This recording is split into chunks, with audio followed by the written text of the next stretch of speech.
One Cool Friend, written by Tony Buzzio. Pictures by David Small. Elliot was a very proper young man. So on Saturday morning when his father said, "Family fun day at the aquarium, shall we go?" Elliot thought, kids, masses of noisy kids, but he only said, "Of course, thank you for inviting me." At the aquarium, Elliot's father settled on a bench to read his National Geographic. "Have some fun, Elliot," he said, so Elliot did. He skipped the mobs of kids at the giant saltwater tank, amazing jellies display, and hands-on tide pool exhibit. At the end of the hall, he discovered penguins! In their tidy black feather tuxedos with their proper posture, they reminded Elliot of himself. Even Ferdinand Magellan looked like his kind of guy. At noontime, Elliot's father asked, "Are you having fun?" "Yes, thank you," said Elliot. "May I please have a penguin?" "Sure," his father said, and handed over a $20 bill. "That's very kind," Elliot said, and headed off. Elliot emptied the school notices from his backpack, selected the smallest penguin, and popped it inside. His father asked, "Where's your penguin?" "In my backpack," Elliot said. "Thanks for asking." In his room, Elliot dialed the air conditioner down to its coldest setting. "Maybe you'd like to skate?" Elliot asked. "Rock," said Magellan. So Elliot dragged his old wading pool upstairs, then fed the garden hose through the kitchen window and turned on the faucet.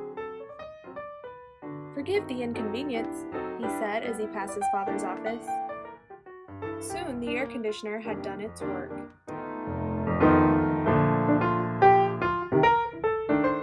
Later, Elliot knocked on the door of his father's office. "I have some research to do at the library about Magellan."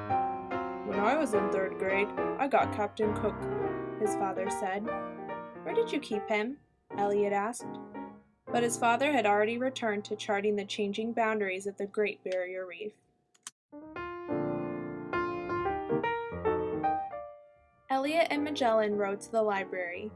When Elliot set him on the librarian's desk, Magellan held completely still.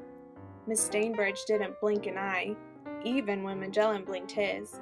She helped them access www.penguinsonice.com, copy pages from Antarctic Anecdotes, and borrow Best Behavior for Birds.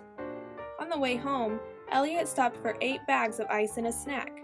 Luckily, his father's $20 bill was just enough to cover it. "How did the research go?"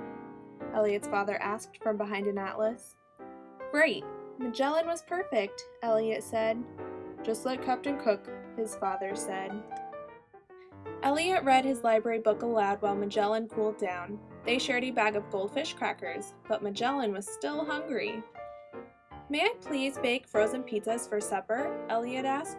"That's nice of you," his father said. "But the only flavor we have left is anchovy." "Perfect," Elliot said. "Magellan loves them." That evening, Elliot heard his father rummaging for ice cream. Luckily, Magellan had politely moved the carton to the front of the freezer shelf. Unfortunately, Magellan forgot his manners overnight. When Magellan awoke, he was longing for a swim. Elliot drew him a deep tub of cold water. He left Magellan diving and holding his breath. "I think I'll have a bit of a soak," Elliot's father announced. "Wait," Elliot said. "I left my penguin in there." "I'll set him on the hamper and do my best not to splash." "Elliot!" Elliot rushed to the door. "Young man, where did this penguin come from?" Elliot's father demanded. "The southern tip of Argentina," Elliot said. "That's right," his father said. "As for Captain Cook," he added, "he came from the Galapagos Islands."